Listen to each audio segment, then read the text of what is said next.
This is Undeniable 23, How Universities Kill Individualism. When you think of universities, generally you think of education, sports, parties, but not really rugged individualism. Why is that? That is because universities kill individualism.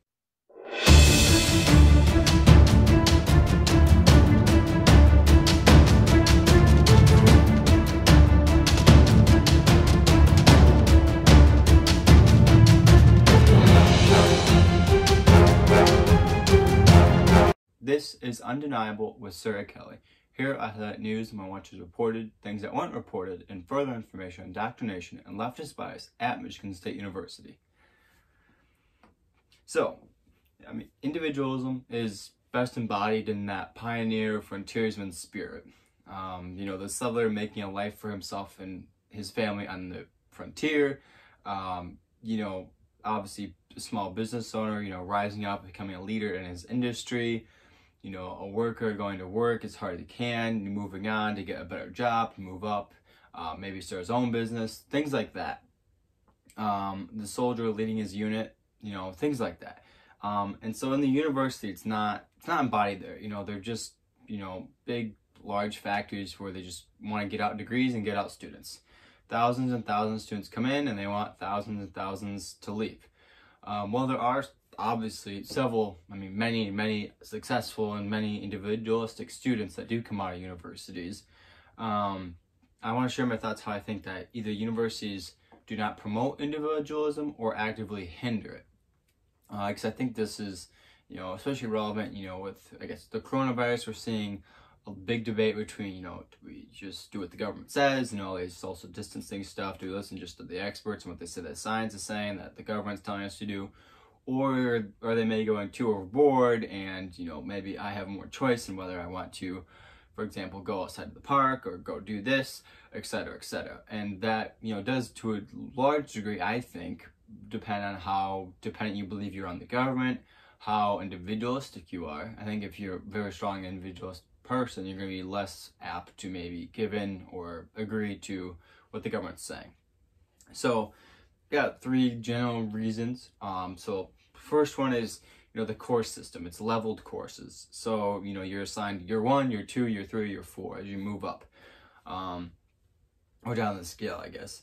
And so it's kind of, everyone's in a bracket and they're all doing the same. You've got to get through this you've got to do this, you've got to do this, and you've got to do this.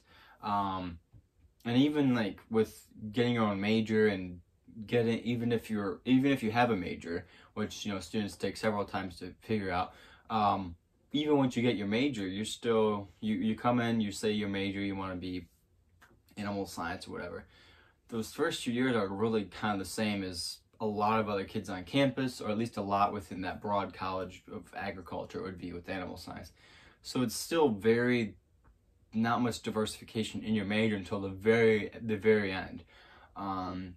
Also, the whole idea, I guess, the whole notion of, you're going to college, pick your major, what career do you want to be? All very singular. Maybe some people do 2, sometimes 3, which just when you think about it, individualism means like you can, it does not mean that you're doing one thing for the rest of your life. You could do many things, you try different things.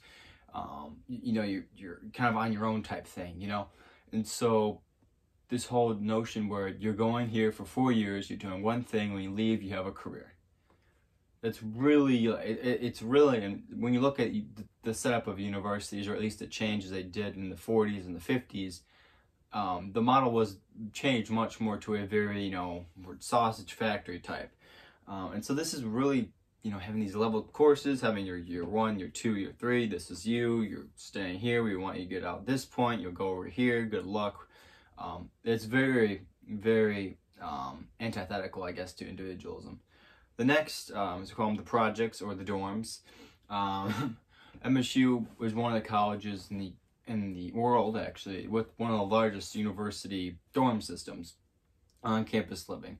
And so these are, I've talked this a lot, friends just mentioning it, but if you want to, for lack of better words, indoctrinate, set up a similar culture to a group of people, a great way to do that is not just where they learn, but also where they sleep and eat and spend the rest of their time, largely. So the dorm systems, I believe, have this very, you know, monolithic cultures trying to set up, obviously, and thank God students and people are still, you know, they don't, just because you live with the same group of people doesn't mean you turn out like them. You know, you're still going to have a lot of different types of people, but there is a very easy way in these large, you know, indoctrination camps, for lack of better words, where students are, where you can push, you know, this whole ideologies of microaggressions, multiculturalism, safe spaces, you know, leftist stuff in the dorms. You know, we've seen the boards, obviously the Morning Watch has covered that extensively. Go look at the articles there, make sure you subscribe. But you have students living in this area, they walk down the hall, they see, they interact, so there's all these boards that most of the students don't pay much attention to, but you're still seeing at least parts of it, you're getting glimpses each day. You know, the discussions with your RAs, what your RAs are sending out. So it's a very easy way to push one certain ideology out. And for example, an RA, when they tried to push back against this, this was 2 years ago now, they wanted to share the both sides of multiculturalism, you know, and cultural appropriation on what that means. And so that he put out a video by a very left-wing source, like probably Vice or someone like that, or a group like that. Some like a view in the middle, and then in an email, and also a video to a Ben Shapiro video. So he had 3 different options, you know, one on the left, one in the middle, and one on the perceived right. And so he got pushback. He was told he couldn't do that. It was deemed as hateful by the community directors, actually, over in Holmes Hall. And so even when he tried to give options, you know, on this already left-wing topic, which he didn't agree with, but he was like, hey, if I'm going to have to tell people about it, I'm going to be, you know, what we should, you know, be a university being, you know, give people options or let other options flow throughout the marketplace, and people can choose winners and losers. Because frankly, cultural preparation is not a winning ideology, especially the left-wing perceived one. And so having different ones going around, that's fair and that's equal. And so there's also little room for pushback. You know, this guy was getting a lot of trouble for this. But even students, you know, the microaggression boards, all that stuff, there's no really place or way to challenge that except for, like, you know, discussions with your friends or whatnot, or you can bring it up with community directors. I've brought that stuff up before with them, and, you know, they get the same thing, like, oh, well, we're just, you know, blah, blah, blah, blah, blah. They're not going to do much. You know, still in Holmes Hall for the last 3 years, at least I've been here, I've seen they have this huge, you know, mantra to Black Lives Matter, you know, and all this stuff about being police brutality, all this stuff, which, you know, people, they can sure have that view. If the university wants to hold that view, they can, I guess, but they should advertise it better if they are taking ownership of that. But why isn't there, you know, places for, you know, why isn't there like a, I don't know, if they're going to have, and these are by student groups too, they were approached and they said, yeah, oh, actually, these aren't really university, they're just by student groups that put them up here. But what about other student groups putting up? You know, I'd love to put up something about being a patriot, you know, or something like that. And there's all this stuff, you know, about, you know, queers in science and women in science, which is great. It's fine. Student groups can put those up. That's their views. But there's no other places for other groups, not even opposite ones, but just other groups to put up their own stuff. So it's a very limited on pushback. And there's all this, you know, you need permission, you know, to post a lot of things. So the dorms, actually on the doors, you're not allowed to just, you know, find something, you know, a sticker or whatever, and just slap it on there. One, you know, they say there's content stuff, obviously, you know, if it's, you know, deemed, you know, hateful or racist or whatever, all that stuff, which is up to their interpretation. The average person can figure that out for themselves. So there's that you technically have to get permission for. You get in trouble with if you don't.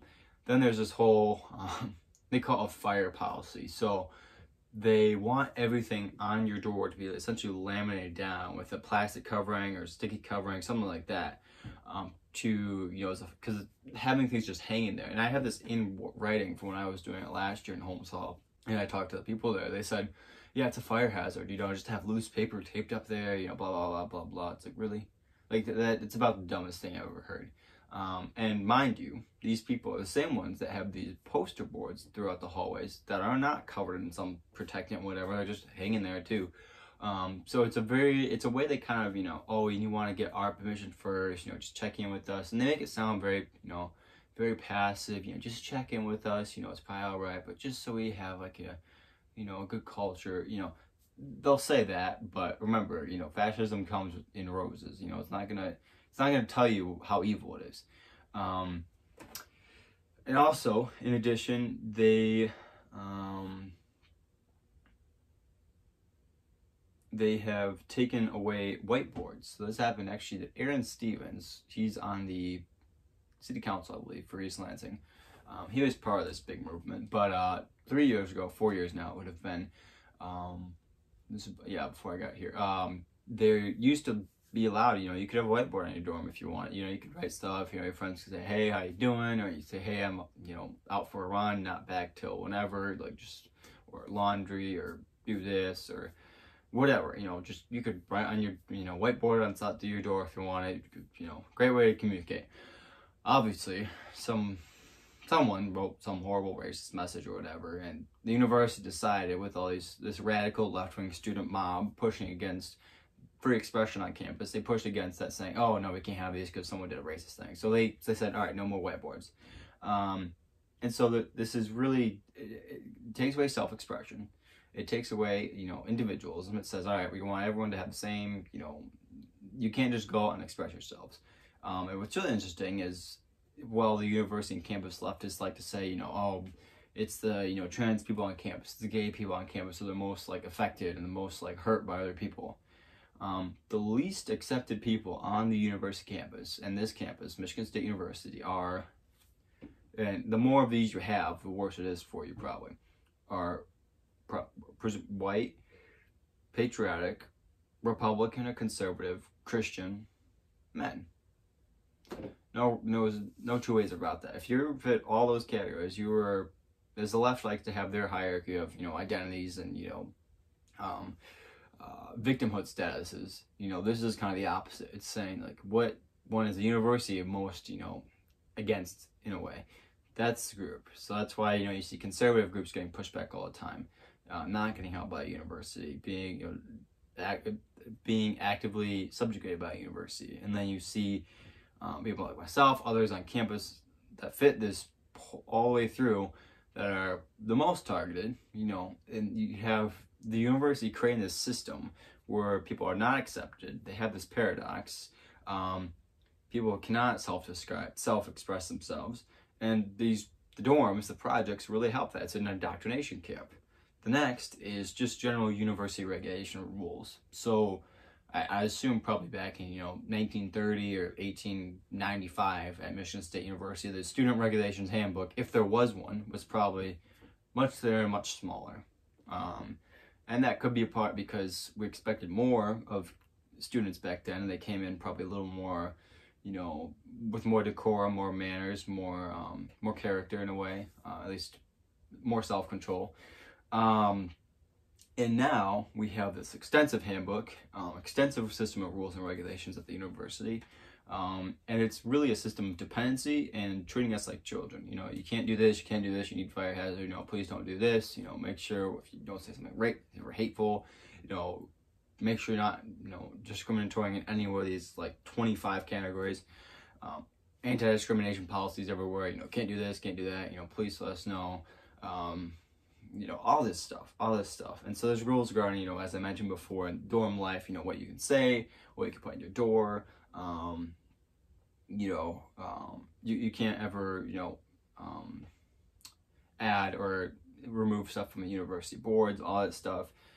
Anti-discrimination policies in every way, everywhere, you know, and it's everything from, you know, not just race, but like weight, height, you know, all this stuff. So essentially any joke in about any category would be, you know, in theory, not allowed.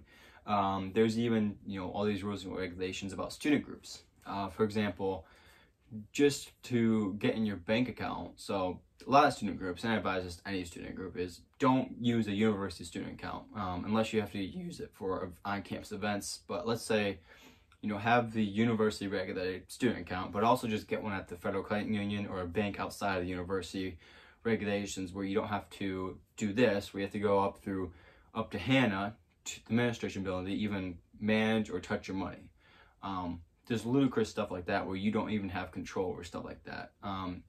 Or if you want to have a student group on campus, but you're not really going to be dependent on them for anything. Don't even register it. Just, that's the Morning Watch. We are not registered or affiliated with the university in any manner.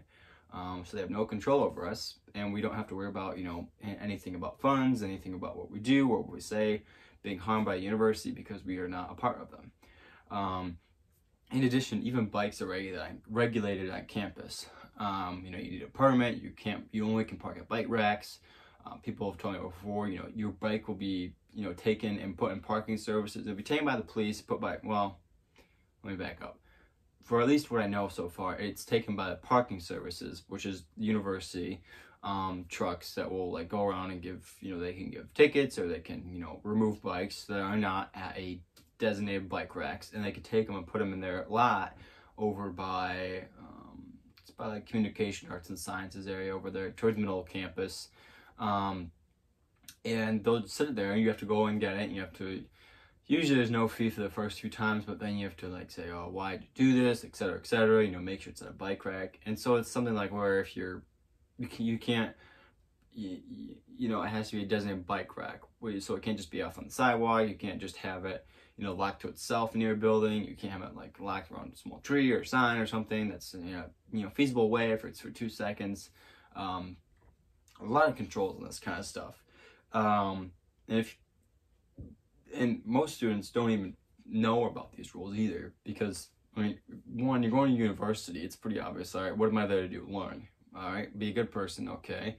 You know, get your homework done, okay. Don't murder anyone, don't do anything obviously stupid, all right.